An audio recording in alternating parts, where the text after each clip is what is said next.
السلام عليكم. في فيديو النهاردة هنعمل الفطير المشلتت بأسهل وأنجح وأسرع طريقة ممكن تعمليها. حاجة كده روعة. بصوا يطلع بالجمال اللي حضراتكم شايفينه ده. أحلى وأجمل طريقة للفطير المشلتت. مش هنفرد كتير ومش هنتعب نفسنا خالص. هنعمله بطريقة سهلة وبسيطة وهيطلع بالجمال اللي حضراتكم شايفينه.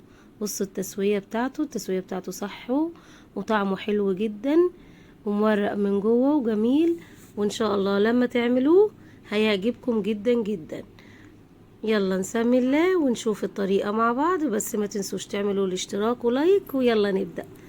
عندي هنا نص كيلو من الدقيق، عليه معلقة كبيرة من السكر ومعلقة صغيرة من الملح.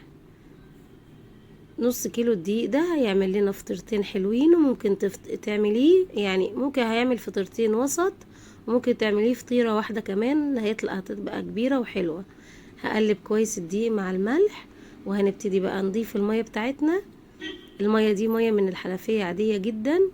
هنضيف المية يعني شوية بشوية، مش هنضيف كمية المية كلها مرة واحدة علشان العجين بتاعنا طبعا مش هنبقى عارفين هياخد مية قد ايه، فلازم نضيف المية شوية بشوية وهناخد احسن وافضل يعني نتيجة للعجينة.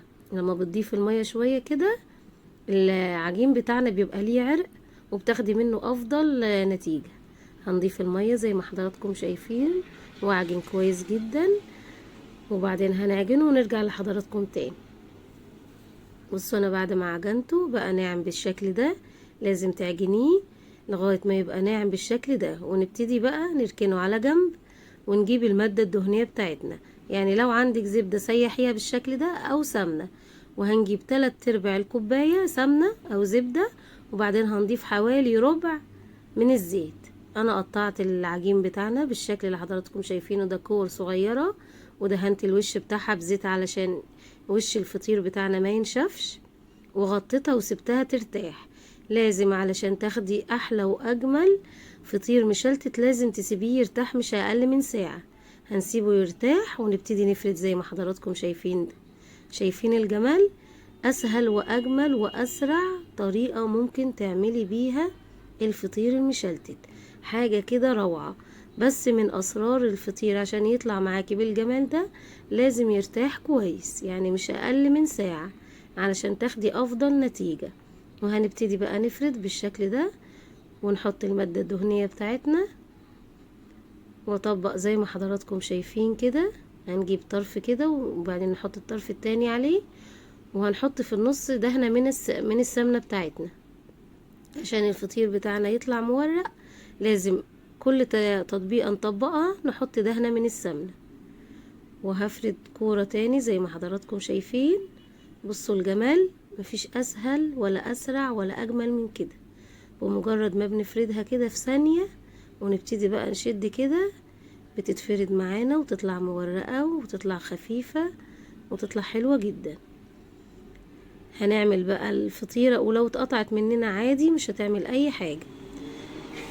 الفطيرة بتاعتنا هنعملها من كام كرة؟ ممكن نعملها من 10 وممكن من 15 زي ما حضراتكم عايزين. يعني زي ما حضراتكم عايزين سمك الفطيرة هتحطوا العدد بتاع الكور بتاعتكم. ونطبق كويس كده. حطيت اول واحدة حطيتها في قلب الفطيرة اللي انا فردتها، وبعدين بقى هطبق عليها الفطيرة التانية بالشكل ده. وكل تطبيقة زي ما قلت لحضراتكم هندهن دهنة من السمنة. وهعمل اخر واحدة مع حضراتكم علشان تشوفوا الطريقة سهلة جدا جدا ومش بتاخد وقت خالص. بس بمجرد ما بتسحبيها لبره كده بتتسحب معاكي بكل سهولة.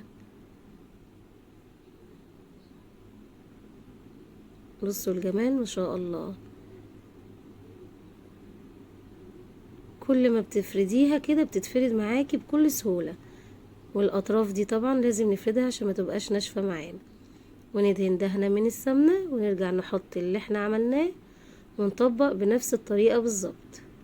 هنعمل كل الكمية بتاعة الكور بتاعتنا بنفس الطريقة.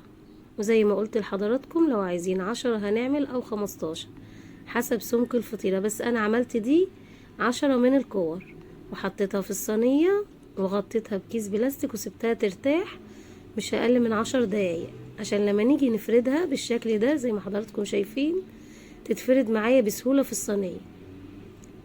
انا فردتها، واثناء ما كنت بعمل فطير مع حضراتكم كنت مشغله الفرن بتاعتي من تحت بس على اعلى درجة، وهحط الفطيرة على اول صاج من تحت، على الصاج مش على الرف، على الصاج من تحت هنحط الفطيرة. واول ما تبتدي تحمر، اول ما يبتدي تاخد لون من تحت هنبتدي نشغل عليها الشواية 5 دقايق، وهتطلع بالجمال اللي حضراتكم شايفينه ده. احلى واجمل واسهل فطير مشلتت. بصوا طاري ازاي، طاره حلو جدا وسخن جدا، يعني انا بقطعه عشان حضراتكم تشوفوه مورق ازاي من جوه، وطري وجميل جدا.